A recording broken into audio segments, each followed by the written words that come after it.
Good morning, everyone. Happy Friday. Welcome back. It's time again for another edition of the Weekly Member Spotlight. I wish y'all could see this room right now because we have a complete production going on. Not only do we have the microphones and the camera on a stand, we have lights over here. This is getting so professional.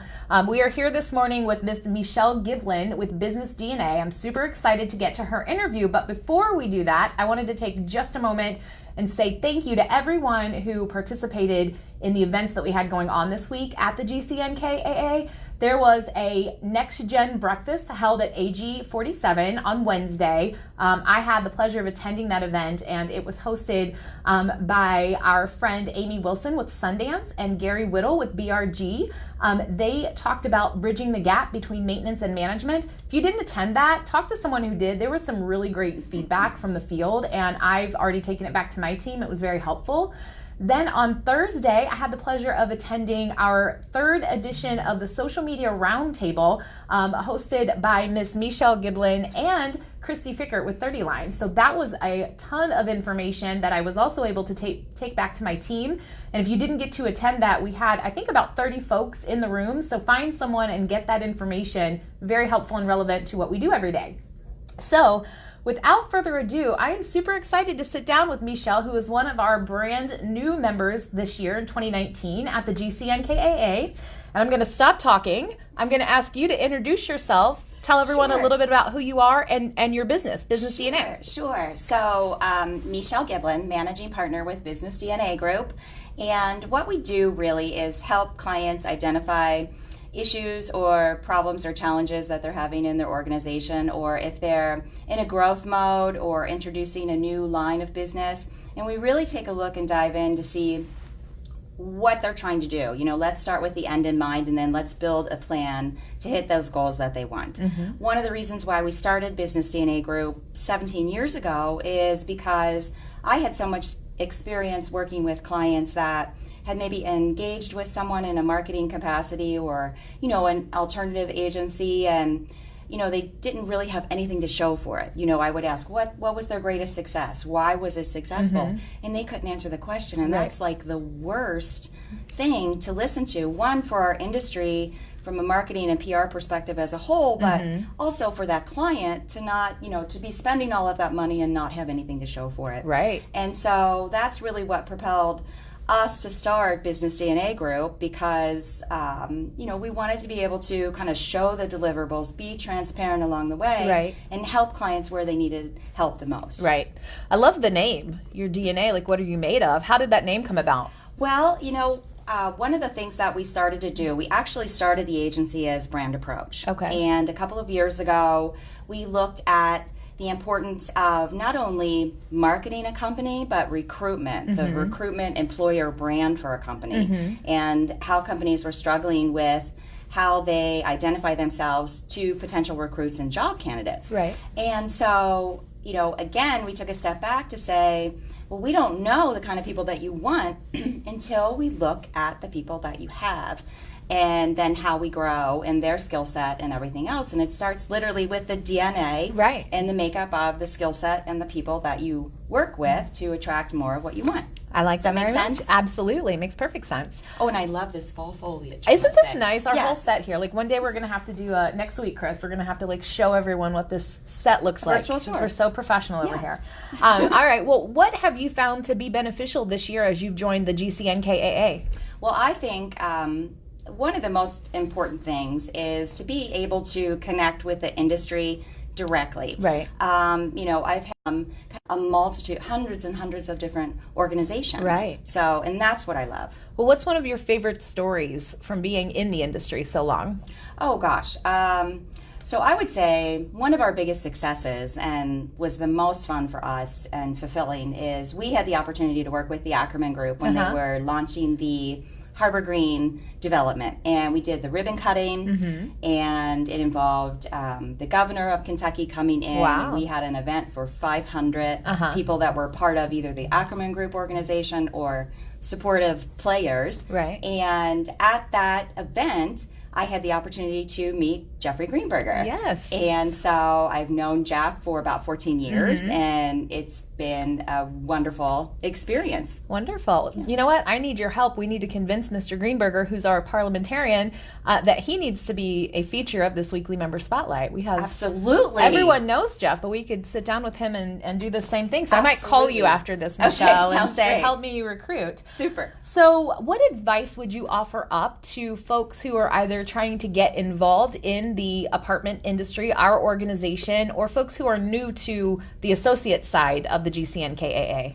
Well, I think number one, networking and meeting as many new people within an industry or a category of business is so important. Right. Even if you don't think that particular vendor or developer or anything like that is directly related to you, every single person that you interact with has value that you can grow from and learn from and apply and be successful doing it. Right. So. You know, one thing that I love about you, and I'm going to give a shout out to someone I'm pretty sure who was watching this morning, but you and a woman named Jacinta, who both joined the social media committee with our organization this year, both new members, both joined it.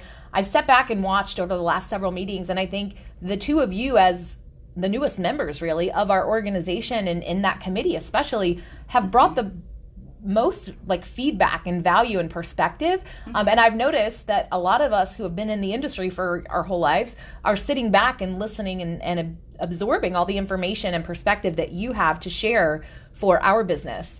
Well, you know what's so funny is we talk to clients a lot about, it's tough to read the label from inside the bottle. And sometimes, I know, it's a good analogy, yeah. Yeah, because, you are in the business every day. Yeah. And, there's only 24 hours in a day. And sometimes it takes that outside perspective to say, to give you that aha moment like, oh my gosh, yes, we should absolutely be doing that. Right. We just didn't think of it that way. Yeah, especially when it comes to things like social media and technology, those sorts of things. Like a lot of us in the business, we are operators and we think about customer service and we think about financial reports and we think about our objective on each site that we're touching. So kind of getting involved in these outside very necessary forces like social media and technology, it's above our capacity. And so having that kind of partnership has been very helpful. So I hope you continue to serve on that committee. And, oh, absolutely. Yeah. Oh, well, good. For sure. Well, I'd like to switch gears if we can and get to know a little bit about you as a human being. Okay. All right. Well, I'm not sure anyone's going to be excited about that, but I'm let's go. super excited. I had the chance to talk to you yesterday and already got very excited about a fun fact I hope you share with us in a little bit. But start off, tell us a little bit about your family. Oh, gosh. Okay. So I'm native to Cincinnati. Okay. Born and raised here in Cincinnati. I have a son, Keegan, who is 22. Okay. And he's just adorable. He's trying to figure out his life, which I'm sure if anyone has any college kids in their household, they know exactly. Right. He's really, I think that his biggest thing, and not to go off on the whole family thing, but, his biggest challenge he had was figuring out, like, Mom, I don't know what I want to do with the rest of my life. And what do I study? And where do I go to college? And, how do I organize all of that? Right. And I said, dude, don't put so much pressure on yourself. I said, because look at Mom. I'm still trying to figure out what I want to do with the rest of my life. Right. But I'm having fun doing it. I'm having helping clients along the way and have the ability to take care of my family. So it's find your gifts and do your thing.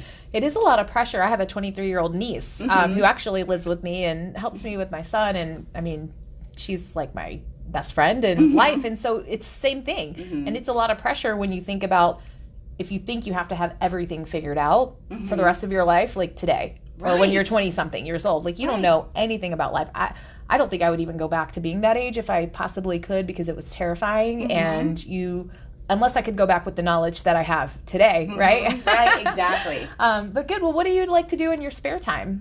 Oh, gosh. So I am a Cincinnati Bengals season ticket holder. Oh, good for you. I know. Bless your heart. I've seen them at the Super Bowl in Miami like 1,000 years ago. Yeah. And, my son and I joke. I said, I hope before I kick it that I get to see them in another Super Bowl. So I'm like, My mom Fingers still crossed. has the sweatshirt. It was 87, right? Yeah. Okay, my mom still has that. I think she wears it like once a year. It's like the good luck hope I know that it happens again. I know, but I love. So I love the Bengals. We've been, going since I was 16, 17 years old. First, it was my mom and I. She was my little roadie partner. Yeah. And then, my son and I, or my niece, and we, I love it. It's especially more fun though when they win. I must say. And then I'm a UC Bearcat all the way. So we're basketball and football season ticket holders. Love and that. we do a lot of work also within the Short Vine area as well. Yeah. So, okay. Yeah. Well, good. So, hometown, do you have a favorite local restaurant? Skyline. Skyline? Of course. Yeah. Absolutely. And that's my go-to. I could probably have it 4 times a week. Really? Yeah. Wow. You must have a stomach of steel. Oh. Good gracious. Yeah. I love the smell of it, but I don't particularly like to eat it. I work on the corner of 4th and Sycamore, and there's a Skyline right across the street. And so I often walk out and I'll be like, that smells good, but I know it does not, it doesn't taste good to me. Well, what about pets, Meshell? So we are a rescue pet family. Yes. So I have 2. I'm a big dog girl with a small dog yard. Oh. So I have a mini schnoodle named Rue. Okay. Who loves food. So if anyone has read the Hunger Games books or seen the Hunger Games movies, her nickname hilarious. is Fatness Everdeen instead of Katniss. That's maybe the funniest thing I've ever heard. She's addicted to food. That's so funny. Like dog food, or do you give her table food? Like what's she? No, just dog food. Yeah, well, that's good. Well, sometimes, toilet paper, random Kleenex, whatever she can get her. I'm like, seriously? Yeah. And then we also have a rescue teacup Yorkie named Lottie. Aww. And, when we went to the rescue foundation to get her, she was only a half a pound. Oh, wow. And the lady that we rescued her from was really concerned because of our other dog. Right. And our other dog was only 11 pounds, but with a half pound and 11 pound. And the second that we brought Lottie in the door, she has been the alpha dog. In fact, I have to remind her that I'm the lead in the household. That's so funny. I know, it's hilarious. How much does she weigh now? She's 5 pounds. Okay. So she made it. That's good. Yeah, she's grown. She's a lot bigger now. That's funny. Well, what's one of your favorite TV shows to watch? Oh, gosh. So I love the Bravo channel. Like, Yes. if someone was trying to figure out from a rating standpoint how in the world I watch TV, I go from Survivor to Below Deck on the Bravo channel to Andy Cohen. I am a pop culture Andy Cohen super fan. I love him. Yeah. You said Below Deck. I don't know what that show is. What is it about? Oh my gosh. Okay, so it's a reality show, like the Real Housewives.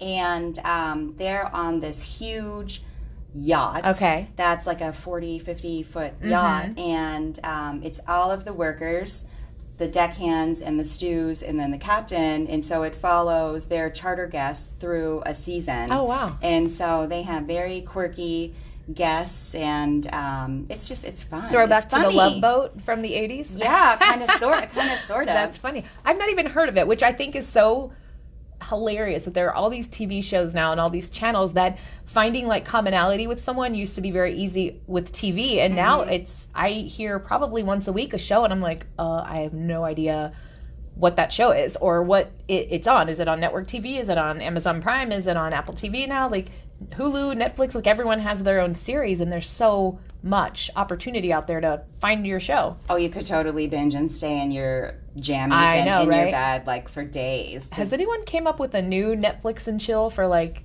Apple or Hulu or any of the other?